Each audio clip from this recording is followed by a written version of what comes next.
नमस्कार, आप देख रहे हैं आजाद देश की आवाज। मैं हूं संजना। आज की यह खबर है आज तक के साहित्य प्रोग्राम की, जहां अल्फाज केवल बोले नहीं गए बल्कि हर दिल ने उन्हें महसूस किया। इस मंच पर मौजूद दर्शक सिर्फ सुनने नहीं आए थे, बल्कि हर पंक्ति में अपनी कहानी तलाश करते नजर आए। यह कार्यक्रम आज तक के साहित्य आज तक मंच का हिस्सा है, जिसका उद्देश्य साहित्य को आज की पीढ़ी से जोड़ना है और शब्दों को जिंदा बनाए रखना है। उनकी शायरी में मोहब्बत भी थी, तन्हाई भी, और जिंदगी की वो सच्चाई जिसने पूरी महफिल को खामोशी में बांध दिया। कभी तालियां गूंजी तो कभी पूरा हॉल शांत हो गया, और यही इस बात का सबूत था कि अल्फाज सीधे दिल तक पहुंचे।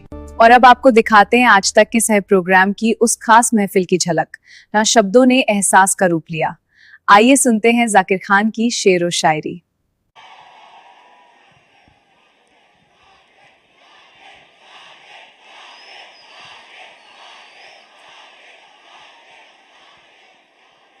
अच्छा ठीक है, देखो ऐसा है, मैं ऑल योर्स।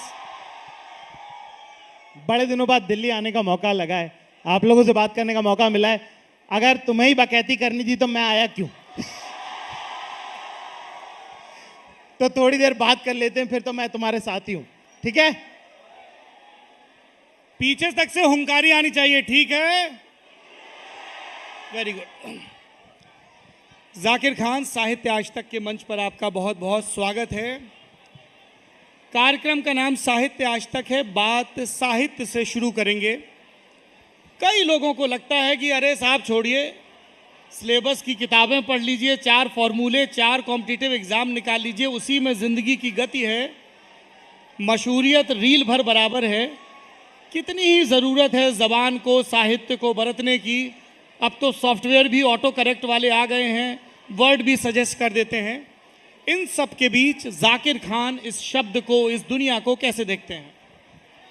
जी साहब, पहली बात तो मैं आपका बहुत शुक्रगुजार हूं कि आप लोगों ने मुझे यहाँ बुलाया। यहाँ तमाम लोग जो मौजूद हैं उनका बड़ा शुक्रगुजार हूं कि, वरना कुछ कुछ मौके होते हैं ना कि जब जब आपको अपनी हैसियत, आपकी ज़मीन आपको याद आती। मेरे ख्याल से आज वो मौका है। जिस तरह का प्यार आप लोगों ने मुझे दिया कि कभी लगता नहीं था कि इंदौर में टीचर का बेटा आज यहाँ तक पहुँचेगा, उसके लिए बहुत सारा शुक्रिया। आप सब लोगों का बहुत सारा प्यार। मुझे सौरभ भाई पर्सनली, यहाँ पे स्टूडेंट्स कितने हैं? गिव मी अ चीयर। ठीक है, तो मैं बता दूं, जितने दोस्त हैं तुम्हारे अभी यही पक्के दोस्त हैं, इसके बाद मिलेंगे नहीं। दूसरा, लड़के कितने यहाँ पे? गिव मी अ चीयर। और लड़कियां कितनी? गिव मी अ चीयर।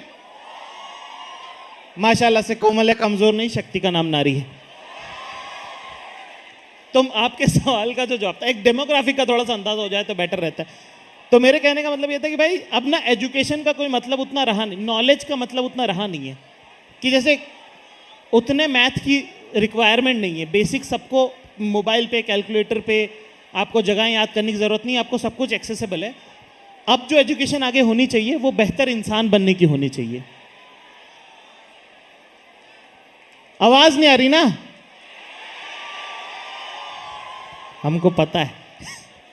तो कर रहे हैं फिक्स, ठीक है? हम बंबई से यहाँ आ गए फ्लाइट लेके सुबह 7 बजे की। तुम थोड़ा सब्र कर सकते हो। बस रुक जाओ, रुक जाओ। तुम सब हमको वोट देना जब हम इलेक्शन में खड़े होंगे, तो ठीक है? एक बार थोड़ा सा, हाँ, फिक्स कर लेंगे। एक बार 2 मिनट दीजिएगा। साउंड दादा, पीछे आवाज चेक करिए एक बार। हाँ, कर रहे। ये देखो, अरे रुको भाई, हो रही है ना, बेटर हो रही है। अच्छा, किन लोगों को आवाज आ रही है वो बताइए। बहुत शुक्रिया। जिनको आवाज आ रही है वो एक बार यस बोल दीजिए।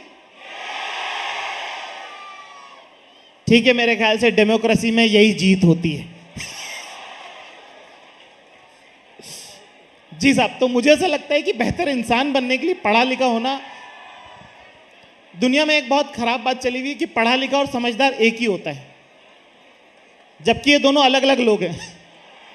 जरूरी नहीं कि जो पढ़ा लिखा है वो समझदार भी, और जरूरी नहीं कि जो अनपढ़ है वो बेवकूफ है। मानते हैं बात? तो इसलिए पढ़ा लिखा प्लस समझदार होने के लिए साहित्य का बहुत इस्तेमाल है। अच्छा पढ़ना, अच्छा लिखना। अगर आपको किसी से प्रेम है, अगर आप उसका इजहार करना चाहते हैं, तो आप वसीम बरेलवी को कोट करेंगे ना? आप करेंगे ना? जॉन आलिया की शायरी कोट करेंगे ना? आपकी दास्तान खत्म होने वाली है, तुम मेरी आखिरी मोहब्बत हो। इब्ने इंशा की गजल है, इतनी सुंदर गजल है वो आप किसी को अगर कहें और उसको थोड़ा सा भी आपके दिल में प्यार है तो वो कैसे नहीं हाँ करेगी आपको। कहा है कि फर्ज करो हम अहले वफा हो, फर्ज करो दीवाने हो, फर्ज करो ये दोनों बातें झूठी हो, अफसाने हो, फर्ज करो ये जी की बिपता जी से जौहर सुनाइए, बड़ा चढ़ा के बता दी, ठीक है। फर्ज करो अभी और है इतनी आधी तुमसे छुपाई हो। ये बात अगर आप कहेंगे तो किसके दिल तक नहीं पहुंचेगी। तो मेरे ख्याल से बेहतर इंसान बनने के लिए, कम्युनिकेट करने के लिए साहित्य का बड़ा इस्तेमाल है। जब तक वो रहेगा तब तक साहित्य, और मेरे ख्याल से जब तक जबान है तब तक साहित्य। जाकिर, इससे पहले कि हम आपके कॉमेडी के सफ़र और उसके मील के पत्थरों की तरफ बढ़ें, AIB दिवस की बातें करें, उसके पहले के संघर्ष की, चाचा विधायक हैं हमारे की बात करें, 11वीं कक्षा की बात करें, तथास्तु जो आपका स्टैंड अप कॉमिक आने वाला है उसकी बात करें। मैं चाहता हूं कि आप यहाँ पर जो नौजवान तबीयत के लोग, कई बुजुर्ग खफा हो जाते हैं कि यार तुम सिर्फ लड़के लड़कियों को संबोधित कर रहे हो, नौजवान तबीयत के सब लोग, आधार कार्ड पर आपकी उम्र कुछ भी हो सकती है, उनको ये बताइए कि जाकिर खान किन साहित्यकारों को, किन शायरों को, किन गीतकारों को, किन कवियों को, किन दार्शनिकों को पढ़ते हैं। साहब, मेरा थोड़ा सा हल्की बात से शुरू करेंगे। मेरा ऐसा मानना है कि लौंडा होना और अंकल होना फीलिंग है, उम्र नहीं है। 21 साल का लड़का भी अंकल हो सकता है और 55 साल का मौजा आदमी भी लौंडा हो सकता है। तो वो तो रही साहब उम्र की बात। दूसरा, जिन्हें हम पढ़ते हैं, हमारा क्योंकि बचपना इंदौर में गुजरा है, तो राहत साहब का बड़ा हम पे इम्पैक्ट रहा। उनका बड़ा आशीर्वाद रहा। 1-2 बार ज़िंदगी में उनसे मिलना भी हुआ और बड़े प्यार से उन्होंने मुलाकात करी हमसे, तो वो एक बड़ा हम पे इम्पैक्ट। कोई शेर भी उनका सुनाते चले? जी। तो अब जैसे छोटी सी बात है, मैं यही सब लोगों को बोलता हूँ कि किसी को आपको ये कहना है कि यार मेरे पे छोड़ दो, मेरी जिम्मेदारी है ये, ठीक है, उसको आप कितना भी एश्योरेंस दिलाओ ना, उसको नहीं समझ में आएगा। पर अगर आप एक शेर कहें तो उन्हें खट से समझ में आता है। जैसे एक शेर है कि सारी बस्ती अपनी है, ये भी तो एक फनकारी है, कि सारी बस्ती अपनी है, ये भी तो एक फनकारी है, वरना बदन को छोड़कर अपना जो कुछ है सरकारी है। कि सारी बस्ती अपनी है, ये भी तो एक फनकारी है, वरना बदन को छोड़कर अपना जो कुछ है सरकारी है। और कश्ती पर आंच आ जाए तो हाथ कलम करवा देना, कि कश्ती पर आंच आ जाए तो हाथ कलम करवा देना, अब लाओ पतवार मुझे दे दो, ये मेरी जिम्मेदारी है। तो इस तरह की जब छोटी सी बात जब हमने उनसे सुनी, हमने उनको, मुझे ऐसा लगता है कि जब पहला शेर जो मैंने राहत साहब का सुना था, आप लोगों को सुना रहा हूं। कहा है कि सितारों को नुमाइश में खलल पड़ता है, कि सितारों को नुमाइश में खलल पड़ता है, चांद पागल है अंधेरे में निकल पड़ता है। तो ये शेर जब हमने पहली बार पढ़ा, हम 7th क्लास में थे, हमको लगा कि कोई लड़की भी नहीं है जिसको सुनाए, बॉय स्कूल में पढ़ते थे। तब से बस जुगाड़ में लगे कोई मिल जाए तो ये शेर चिपका दे। उसके बाद हमने एक छोटी सी नशिश मुरव राणा साहब की सुनी, है ना। उनसे बढ़िया माँ के ऊपर किसी ने शेर लिखे नहीं है, ठीक है। उनका एक शेर मैंने आपके लल्लन टॉप न्यूज़ रूम में भी पढ़ा था कि अलमारी को खोला तो खत कुछ पुराने निकल आए, न जाने मेरे चेहरे पे कैसे दाने निकल आए, और मुमकिन है हमें गांव भी पहचान न सके, बहुत कम उम्र में हम कमाने निकल आए। तो ये शेर का इम्पैक्ट मैंने तब समझा जब मैं अपना घर छोड़ के दिल्ली आया। यहाँ पे मेरे ख्याल से बहुत सारे लोग होंगे जो अपने घर से दूर दिल्ली में पढ़ने आए होंगे। कितने लोग हैं ऐसे? अपना घर छोड़कर कहीं बसने की हिम्मत सब में नहीं होती, है ना। ये सब बहुत बहादुर योद्धा लोग हैं जो अपना घर छोड़कर आए। अब जब आप इतने गमजदा होते हैं तो आपको वसीम बरेलवी साहब की एक लाइन याद आती है कि कुछ तो है जो घर का आंगन दे नहीं पाता, यूं ही सफर में नहीं होता कोई। तब ये छोटी छोटी चीजें जो है वो आपको बांधती, गूंथती हैं, और शायद उसी की वजह से जो है आप अपनी बात को आर्टिकुलेट कर पाते हैं। मुझे यहाँ पे कितने लोग जो लिखते हैं, जिनको लिखना पसंद है? तो मैं आपको एक बात कहता हूं, ठीक है, कि थोड़ा सा अगर खामोश रहेंगे तो मेरे ख्याल से बेहतर रहेगा।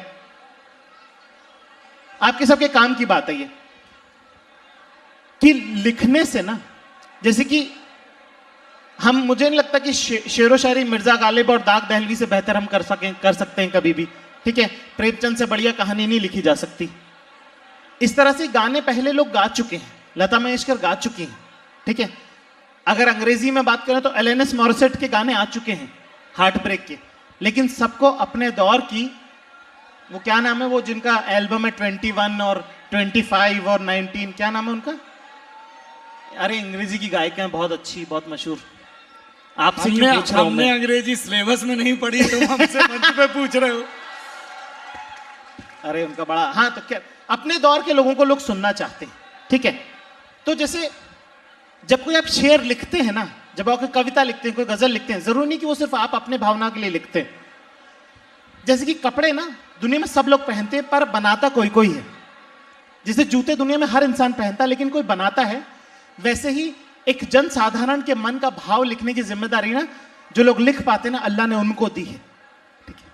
आपको खुद नहीं पता कि आप अपने लिए नहीं लिख रहे हैं, बहुत सारे लोगों के मन की बात जो है वो आपके थ्रू लिखी जा रही है। इसलिए लेखन बहुत जरूरी है। अगर आप थोड़ा भी लिख पाते हैं तो जरूर लिखिए। ये मत सोचिए कि अच्छा जा रहा है, बुरा जा रहा है, हो जा रहा है। वो काम आपको खुदा ने दिया है और उसकी इज्जत एहतराम करना पड़ेगा आपको। आप शायरों का जिक्र कर रहे थे, मुझे लगा कि सिलसिला जावेद साहब तक पहुंचेगा, जिनके साथ आपने पिछले कुछ महीनों पहले एक प्रोग्राम भी किया था। जावेद साहब के किस्से बहुत मशहूर है मुझे, ठीक है। जावेद साहब एक बार एक शायर से मिले और उन्होंने बहुत ज्यादा कहा कि जावेद साहब ने कहा बहुत अच्छा लिखते हैं आप, ठीक है। तो उन्होंने कहा कि अरे नहीं साहब, जावेद साहब आपके सामने तो हम क्या ही हैं। तो जावेद साहब ने बोला देखिए आप थोड़ा नाम करिए, उसके बाद हम्बल बनिएगा, वरना लोग सच मान लेंगे।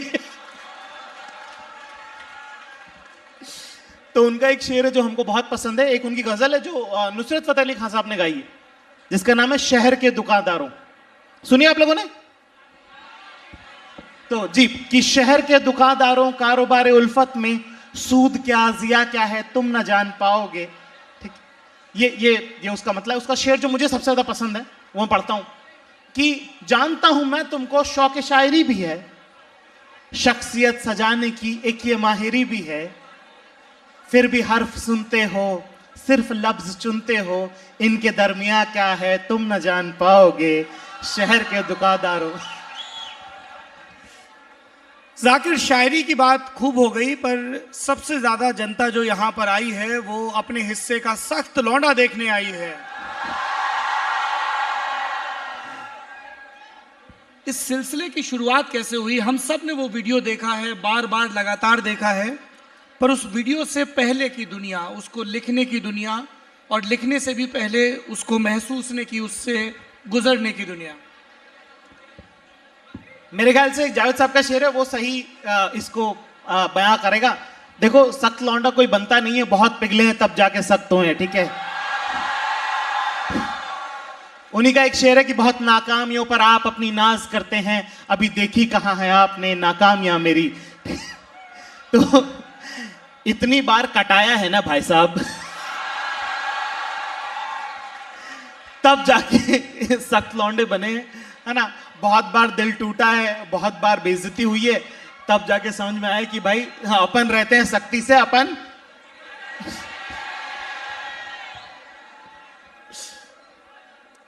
पर पिघलना तो जरूरी है, जिंदगी का सिलसिला आगे बढ़े, मोहब्बत होती रहे, हमें हमारे हिस्से की नमी मिलती रहे। तो कई लोगों को मैंने ये कॉल दिया तुम्हारे मंच पर आने से पहले कि रॉनी भैया डेटिंग के टिप्स भी देंगे ताकि तुम जरूरी वक्त और जरूरी समय पर पिघल सको। ठीक है, तो मैं दे देता हूं जरा डेटिंग टिप्स ढंग से ना। तो यहां पे लड़कियां जितनी हैं, गिव मी चेयर। अगर गलत लगे बात तो टोक देना, ठीक है। जितने लड़के गिव मी चेयर। सुनो ध्यान से। देखो ऐसा है, अच्छा ठीक है, पता है सबको। तो एक बार फिर से करेंगे हम। अच्छा ठीक है। अब एक बार आप लोग खुद करेंगे अच्छा। ये गुरु ऐसा है, रामबाण नहीं है। तुम अगर सिर्फ सामने वाली लड़की की बातें सिर्फ सुनते भी हो ना, तो भी तुम 90% लौंडों से आगे निकल जाओगे। उन्हें तुम्हारी एडवाइस नहीं चाहिए, उन्हें बस चाहिए कि वो बोल ले और कोई सुन ले। अच्छा ठीक है, जोक नहीं है भाई, ब्रह्म ज्ञान है जो मैं आपको दे रहा हूं। क्या करेंगे अब से?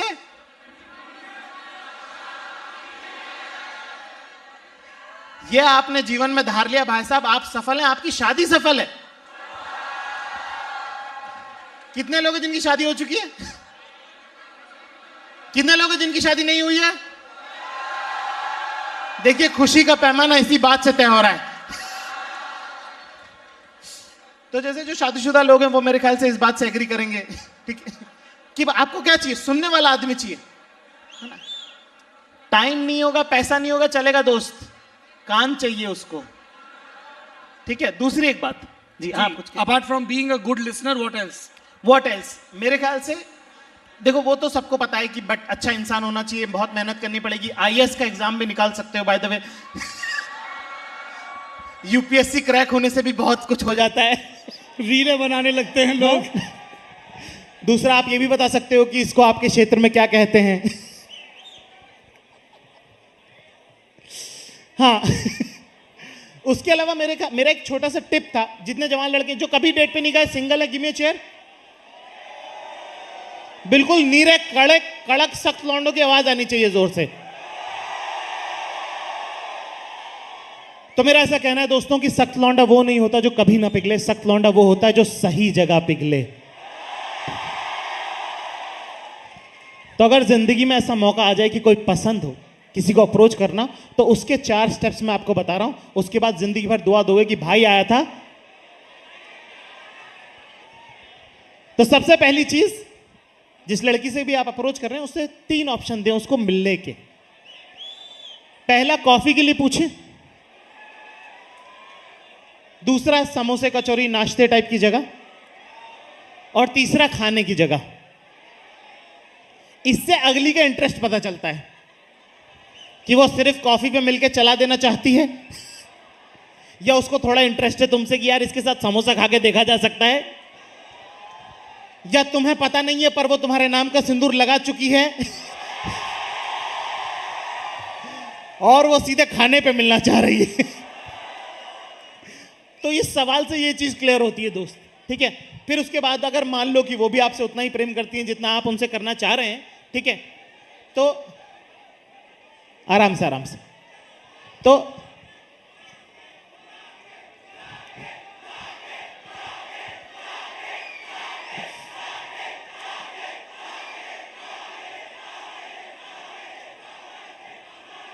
क्या है, देखो मैं बताता हूं क्या है ना। तो यहां पे बहुत सारे लोग जो आगे बैठे हैं ना, उनको पता नहीं है मैं कौन हूं।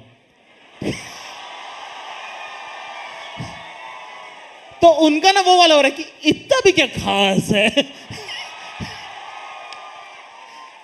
कि ऐसा तो कुछ ग्रेट बोला भी नहीं उसने।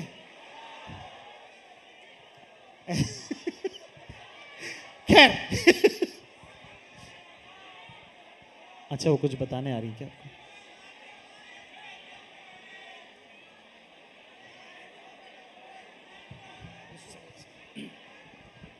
आप सब लोग चाहते हैं कि आज तक के मंच ने जो आधे घंटे 45 मिनट की समय सीमा तय की है उससे ज्यादा देर तक जाकिर मंच पर रहें, पर इसके लिए आपको मेरा साथ देना पड़ेगा। हजारों लोग यहाँ इस मंच पर मौजूद हैं, पर करोड़ों दर्शक हैं जो कैमरे के जरिए देख रहे हैं। आप लोग लगातार उस कैमरे के कंसोल के करीब आ रहे हैं, पीछे हटिए प्लीज, हाथ जोड़कर विनती है। नहीं सर, ये दबंगई दिखाने के बहुत तरीके हैं, प्लीज पीछे हटिए कैमरे से। जब तक आप लोग पीछे नहीं हटेंगे बातचीत शुरू नहीं होगी। जाकिर खुद प्रोडक्शन से जुड़े हैं, उनको पता है कि कैमरा में जो लोग हैं उनकी सुरक्षा कितनी ज़रूरी है। आपको पीछे हटना पड़ेगा। Will you say something to that?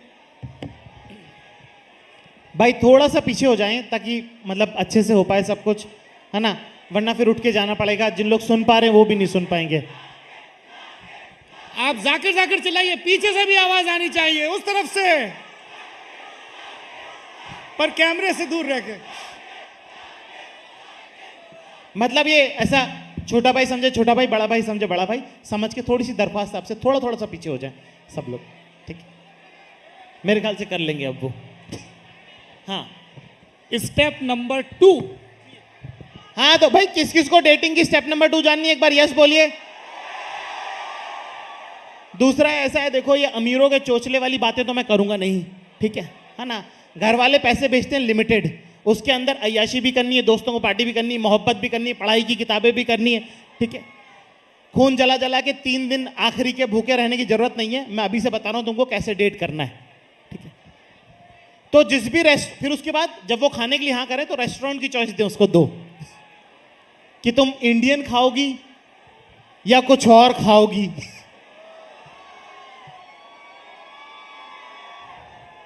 लड़कियों को ठीक लग रही है सलाह? उसके बाद जैसे ही वो कोई रेस्टोरेंट तय करें, सबसे पहले जाके उसका मेन्यू चेक कर लें दोस्त। अपने भाई बंद ले जाएं जिनके पास थोड़ा पैसा है और उसमें जो सबसे महंगी 5 डिश है ना, उनका टोटल जो है उसका दुगना 3 दिन बाद अरेंज करके रखें। क्योंकि उसके लिए जरूरी बात यह है कि अगर आपके पास मान लीजिए कि 4,000 रुपए अगर आप जेब में लेके चल रहे हैं ना, तो जब आप लड़की से मिलेंगे तो उसकी बात सुन पाएंगे। इस गणित पे नहीं लग रहे हैं कि अरे इसने तो ये मंगा लिया, अरे अब तो मेरा कट गया है, अब तो घर पैदल जाना पड़ेगा, रिक्शा के भी पैसे नहीं बचे हैं। तो मेरे ख्याल से अगर आप अच्छे से बातचीत में ध्यान दे पाएंगे तो ऑटोमेटिकली भाई बात बन जाएगी, ठीक है। क्योंकि अगली अगर यहां तक आ गई है तो उसकी भी दिलचस्पी तो है ही, ठीक है। अगर ये 2-4 चीजें आप ध्यान रखेंगे तो भाई आपकी जीवन में आशीर्वाद ही आशीर्वाद रहेगा। इस सिलसिले की शुरुआत तो सितार से हुई थी। जी अब्बा भाई। जी चाहते थे कि खानदान का नाम रोशन हो, पिताजी भी संगीत से जुड़े हैं, दादाजी भी संगीत से जुड़े हैं, तो बेटा भी संगीत की दुनिया में आगे बढ़े। और हमने जाकिर खान के सितार बजाते हुए वीडियो भी देखे हैं, गुनगुनाते हुए भी वीडियो देखे हैं। तो ये संगीत से जोक्स का, लोगों के मनोरंजन का, शब्दों के जरिए उनकी संवेदनाओं को छूने का, ये जो लाइन बदली जिसके बारे में तथास्तु में आप बहुत विस्तार से बात कर रहे हैं, ये कैसे हुआ? मेरे ख्याल से तथास्तु मेरे दिल के बहुत करीब है। अभी थोड़े दिनों में अमेजोन पे वो आएगा भी, रिलीज होगा। आप सब लोगों का आशीर्वाद मुझे चाहिए होगा उस वक्त, ठीक है। कितने लोगों ने तथास्तु के बारे में सुना है? जी, बहुत शुक्रिया आप सब लोगों का। तो मुझे ऐसा लगता है कि अगर आप अच्छे लोगों के सानिध्य में रहें तो बहुत कुछ सीख लेते हैं आप। उसमें बहुत सारा श्रेय मेरे मरहूम दादाजी को जाता है, ठीक है, उस्ताद मोहद्दीन खां साहब। उन्होंने बहुत प्यार से परवरिश दी मुझे और सिखाया बहुत कुछ। जैसे एक छोटी सी बात है कि किस शहर में जाना चाहिए और कहाँ नहीं जाना चाहिए। तो मैंने उनसे पूछा कि आपका फेवरेट शहर कौन सा है, तो उन्होंने कहा कि कोलकाता मुझे बहुत पसंद है। मैंने कहा आपको बहुत पसंद करते थे क्या लोग वहाँ पे? तो उन्होंने कहा नहीं। तो मैंने कहा क्यों, फिर आप इतना ज़्यादा क्यों गए वहाँ पे? तो उन्होंने कहा कि वहाँ जाओ जहाँ तुम्हें लोग पसंद करते हैं और वहाँ बहुत जाओ जहाँ लोग तुम्हें नहीं पसंद करते हैं, ताकि तुम कुछ सीख सको, समझ सको वहाँ के लोगों का मिजान कैसा है, आपका कैसा मिजान है, आप उनको बता सको कि आप किस तरह का काम करते हैं, है ना। उसमें आपकी भी ग्रोथ होगी और उनकी भी अंडरस्टैंडिंग आपकी बेटर होगी। जैसे छोटी छोटी चीज़ें मेरी ज़िंदगी की बहुत हल होती हैं जो मैंने उनसे सीखी। दूसरा, उनका खुद का ह्यूमर बहुत शार्प था। जैसे कि हमारे दादाजी की एक हरकत थी, जैसे कि अगर मान लो वो अगर साहित्य आज तक में शो करने आते तो वो बोलते कि अरे मैं पहुंचा वहाँ पे, मैं ध्यानचंद स्टेडियम पूरा भरा हुआ, कम से कम जहाँ तक नजर जा रही वहाँ तक लोग, खचाखच भरा हुआ, बंदे के ऊपर बंदा, कम से कम 15-20 जने। इसी का उल्टा भी, कमरे के अंदर मैं खड़ा हुआ, सारे लोगों को घुसा लिया उसने, वो भी आ गया, उसका फूफा भी आ गया, उसका चाचा भी आ गया, उसका मामा भी आ गया, मतलब समझ लो 2-3 लाख लोग कमरे के अंदर। तो इस तरह के, और सब मैं ना, सॉरी मैं थोड़ा सा डाइवर्ट कर रहा हूँ, पर मुझे ऐसा लगता है कि अपने खानदान के बुड्ढे हैंडल करना उतना मुश्किल नहीं होता है, लेकिन ये जो पेरिफेरी के बुड्ढे हैं ना, दादा का दोस्त, नाना का दोस्त, दादी की बहन, इनको हैंडल करना बहुत मुश्किल हो जाता है। इस बात से सहमत है सब लोग? तो मैंने बुड्ढों से डील करने का तरीका ढूंढ लिया। आप लोगों को जानना है क्या? तो सबसे पहले तो रिस्पेक्टफुल रहें। जब भी आपके खानदान के आसपास, खानदान वाले बुड्ढे नहीं, दादा दादी को कुछ नहीं कहना है, पर खानदान के आसपास वाले जो बुड्ढे हैं उनसे डील करने का तरीका सही ये है, सबसे पहले इज्जत करें उनकी, उनके पैर छू लें। अगले की ऐसे ही फट जाएगी कि ये क्या हुआ, कि ये तो भागता है। इनको वो रहता है ना, अरे इधर आओ, ये तो शीला का लड़का है ना। उन लोगों को तुम्हारा करियर अपडेट जानने में बहुत शौक रहता है। हाँ बेटा, मैट्रिक्स के बाद क्या करोगे? क्या भाई, मैट्रिक्स के बाद अवतार करेंगे, तुमसे मतलब। वो तुमको पकड़ेंगे तो कभी भी इनसे भागना नहीं, सीधे जाओ, घुस जाओ इनमें, पैर पढ़ लो। वो उनकी खुद फट जाएगी कि अरे ये क्यों बात कर रहा है मेरे से, ठीक है। फिर उसके बाद, इसके पहले कि वो तुमसे करियर अपडेट ले, है ना, वो तुमसे पूछे कि बेटा ये कटिंग कहां से करके हाथ मत लगाओ। इसके पहले कि वो तुमसे करियर अपडेट ले, तुम उनसे उनका हेल्थ अपडेट लेना चालू कर दो कि काका साहब आपने दवाई ली। वो उनका ऐसा हिल जाएगा उनका सिस्टम कि हाँ ली। क्या सुबह वाली ली? क्या हाँ ली? क्या खाने के पहले वाली ली? क्या हाँ ली? क्या बीपी कितना आ रहा है? सही आ रहा है? और शुगर कितनी आ रही है? और ये घुटनों का ऑपरेशन कितना कराना है? 3 बार आपने उनसे हेल्थ अपडेट लिया, वो आपसे जिंदगी में कभी करियर अपडेट नहीं मांगेगा। जाकिर, अब रिश्तेदारों पर बात आ ही गई है तो थोड़ा सा फूफा, मौसी, इन सब की हैंडलिंग का तरीका भी बता दें। मेरे को फूफा के बारे में बात करनी थी। कितने फूफा हैं जो नाराज रहते हैं? फूफा में दया आनी चाहिए, आपको पता है? क्योंकि मैं आपको बताता हूँ, फूफा इतना क्यूट कैरेक्टर है ना। फूफा के साथ क्या हुआ बेचारे के साथ? फूफा का जितना फूफा का कटा है ना जिंदगी में, उतना किसी का नहीं कटा है। फूफा की चालू होती है जमाई साहब बनने से। खानदान को क्या रहता है कि अरे इसको बेटी दी है ना, हमारी लाडो को तंग ना करे, इसलिए इसकी इज्जत करो, है ना। सब उसको सर आंखों पे रख रहे हैं, सर पे बिठा रहे हैं, ठीक है। 2-3 साल तक इज्जत है उसकी। 3 साल बाद छोटी वाली लड़की की भी शादी हो गई। अब 2 फूफा, अब 2 जीजा हो गए ना घर में, तो अब नए वाले की ज्यादा इज्जत हो रही है, ठीक है। पुराने वाले की उतनी इज्जत नहीं हो रही। तब तक बिटिया रानी के भी बट्टे हो गए हैं, वो भी अपने ससुराल में थोड़ी सेटल हो गई है, ठीक है। अब उसकी भी भाभी वाभी से बनती नहीं है, तो मायके में उसका वैल्यू भी घट रहा है, ठीक है। अब एक और जीजा आ गया है, तो पहले वाले की तो औकात ही नहीं रही बिल्कुल भी। अब वो लोकल हो गया है बिल्कुल। अब शादियां होना बंद हो गई, खानदान में कोई ठीचा ही नहीं आ रहा, कोई काम ही नहीं पड़ रहा। 15 साल से आदमी भरा बैठा है। 15 साल से इसको लग रहा है कि इसकी इंसल्ट होती है, ये इसकी इज्जत नहीं करते, क्योंकि पहले दिन वाली इज्जत तो नहीं मिल रही भाई। पहले 3 साल वाला तो रिपीट ही नहीं हुआ ना मैटर, है ना। सबने ऐसा हल्के में ले लिया। ये बताओ 15 साल बाद जब बड़े साले की लड़के की शादी होगी, ये ना और नाराज होगा तो कौन नाराज होगा? ये नहीं सगन के टाइम पे रोक देगा कि अरे भाई हमारी इज्जत ही नहीं है। ये आज का नाराज नहीं है, ये 15 साल का नाराज है ये। तो फूफा पे दया आनी चाहिए तुमको, फूफा से नाराज नहीं होनी। दूसरा एक कैरेक्टर जिसके बारे में हम वैनिटी में बात करते हैं, वो है मौसी। एक मेरे पता नहीं कितने लोग जो जॉइंट फैमिली से पले बड़े हैं। जॉइंट फैमिली का एक खास फीचर होता है जिसके अंदर एक विलेन औरत होती है जो जादू टोना करती है।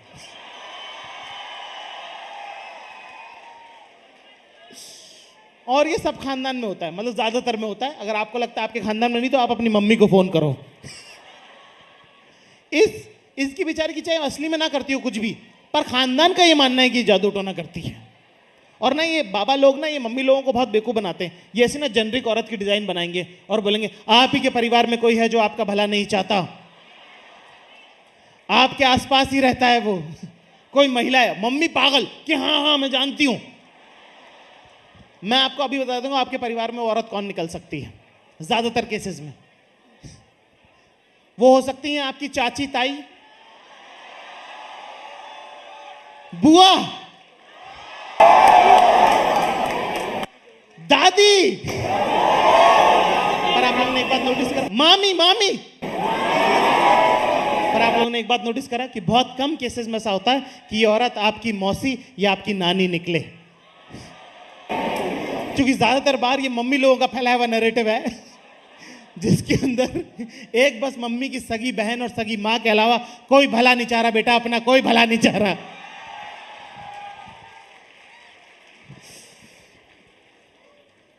हमने बुआओं का जिक्र कर लिया, दादाजी का जिक्र कर लिया, मौसियों का जिक्र कर लिया। अब हम भैया का जिक्र करना चाहते हैं, रॉनी भैया का जिक्र करना चाहते हैं। जाकिर, आपने अपने कई इंटरव्यूज में जिक्र किया है, पर मैं चाहता हूं कि साहित्य आज तक के मंच पर आप उस कमबख्त क्लॉज का जिक्र करें जिसके चलते तय कुछ और करके गए थे लेकिन मेकअप करके कैमरे के सामने आना पड़ा। एक्टर जाकिर खान के सिलसिले की शुरुआत हो गई। तो मैं आपको बताना चाहता हूं कि कितने लोगों ने चाचा विधायक देखा है? आप सब लोगों का बड़ा एहसान है साहब मुझ पे।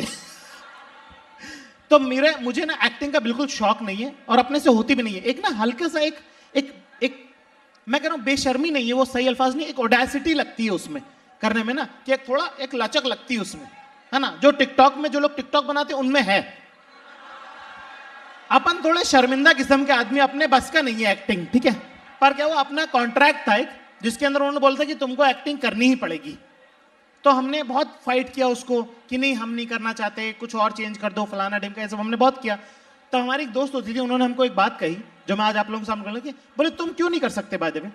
मैंने कहा नहीं, हम हीरो जैसे लगते नहीं है। उन्होंने हमको कहा कि तुम हीरो जैसे, मैंने बोला हम हीरो जैसे लगते नहीं है, हमको कौन देखेगा। तो उन्होंने बोला कि हिंदुस्तान का हर लड़का देखेगा, तुम करके तो देखो एक बार, ठीक है। तो मुझे ऐसा लगा कि वो जो इंदौर में लड़का रहता है, वो जो सहारनपुर में लड़का रहता है, जिसको लगता है कि उसका कुछ नहीं होगा खास, उसके हिस्से का ये काम है जो मुझे मिला है, इसलिए मैंने चाचा विधायक में एक्टिंग करी है। जाकिर, आप मंच पर आए, हम आपसे आपकी कॉमेडी के बारे में बात करें, ये तो बहुत स्वाभाविक है, लेकिन बहुत सारे लोग हैं जो रेखता समेत तमाम मंच पर आपकी शायरी, आपकी कविताएं देखकर भी आपको सुनने आए हैं। तो साहित्य आज तक के मंच पर आज आप कौन सी कविता सुनाएंगे हमारे दर्शकों को? एक दो छोटी छोटी कविताएं जो मुझे पसंद हैं वो मैं सुना देता हूं आप लोगों को, ठीक है। एक शेर कहा है कि वो तितली की तरह आई, कि वो तितली की तरह आई और जिंदगी को बाग कर गई, मेरे जितने नापाक थे इरादे उन्हें भी पाक कर गई।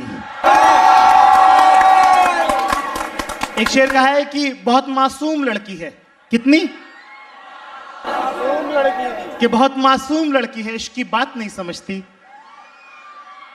न जाने किस दिन में खोई रहती है, मेरी रात नहीं समझती। कि बहुत मासूम लड़की है, इश्क की बात नहीं समझती, न जाने किस दिन में खोई रहती है, मेरी रात नहीं समझती। और हाँ सही बात है तो कहती है, हाँ सही बात है तो कहती है, अल्फाज समझ लेती है, जज्बात नहीं समझती। एक शेर कहा है कि बताने की बात तो नहीं है, पर बताने दोगी क्या। कि बताने की बात तो नहीं है, पर बताने दोगी क्या। इश्क बेपना है तुमसे एक बार, कि बताने की बात तो नहीं है, पर बताने दोगी क्या। इश्क बेपना है तुमसे एक बार, जताने दोगी क्या। और तुम नदी, तुम पहाड़, तुम तितली, तुम आसमान हो मेरा। कि तुम नदी, तुम पहाड़, तुम तितली, तुम आसमान हो मेरा, एक डिबिया में सिंदूर रखा है मेरे पास तुम।